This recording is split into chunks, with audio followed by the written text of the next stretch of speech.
You know, I'm a conditioned fool.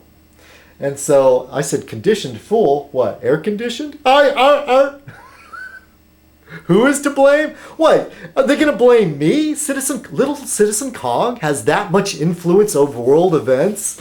Yes. Yes, when the Illuminati take full control, blame me, Citizen Kong, fez-wearing closet Shriner that worships Satan. Ha ha ha.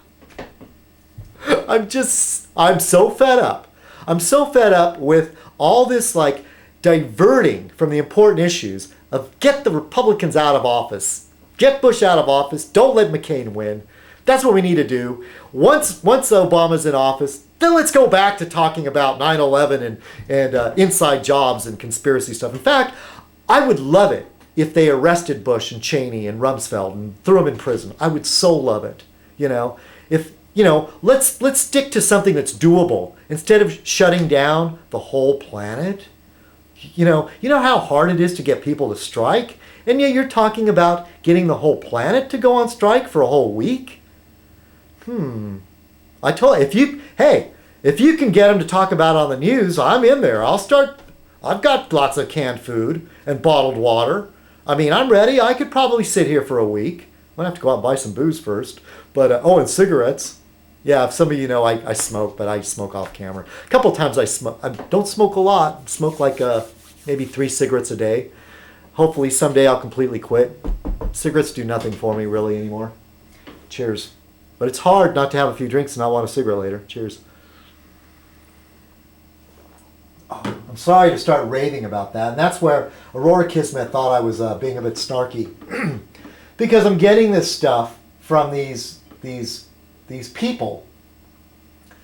Hell, Americans are supposed to hate liberals. We're the crazy ones. And suddenly, because I'm a liberal, and yet you're throwing me in, pigeonholing me with all the rest of, like, I'm walking lockstep, blindfolded, following the U.S. government.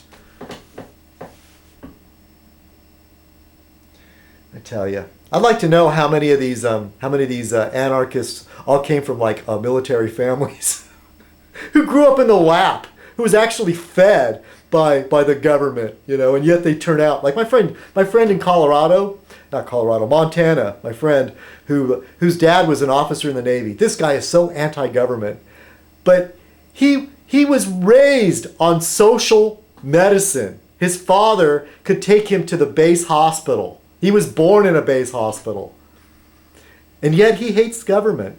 But the government clothed and fed him. So strange how some human minds work. Not my mind. I'm not like that. So Aurora Kismet, she says the system and the country are two different things. America hasn't kept her word. Think of it like a marriage, CK. Why should I have to leave my property because my husband's become a man whore? Hey, look, if your husband's cheating on you, yeah, you should keep half. No, I don't mean to joke around like that. America is being untrue, unfaithful, so perhaps a divorce is coming. And you know what? The Constitution has set up that for revolution. So if we're ready for revolution, let's do it smart. And I'm open-minded to that.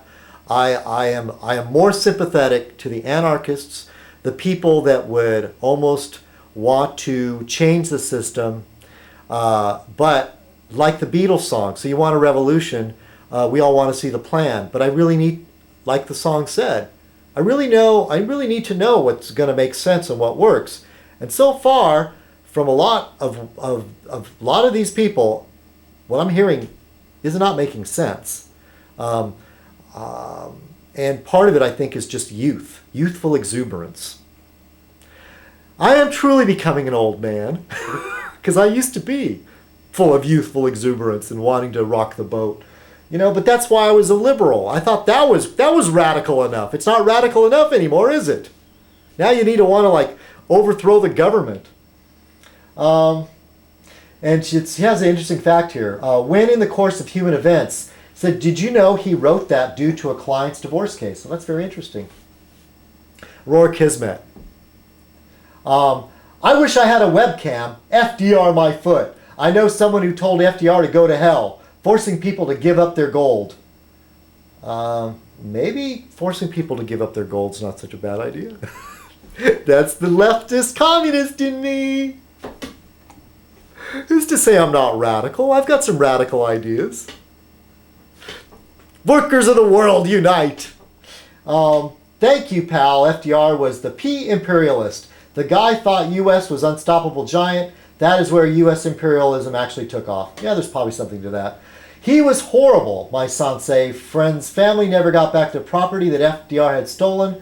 People complain about President Bush signing executive orders, ruling by decree. FDR did the same thing. I'm not fooled because he had a D stitched on his underwear instead of an R. Love you, CK, but you know I can't let that slide. I know.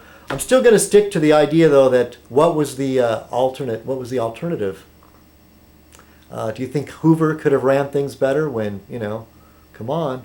And like I'll still say, America was lucky to have FDR because he did not seize power the same way that Stalin and Mussolini and Hitler did. And I keep leaving, I've left out Churchill in this discussion too, that Britain was lucky to have a man like Churchill that could work with FDR.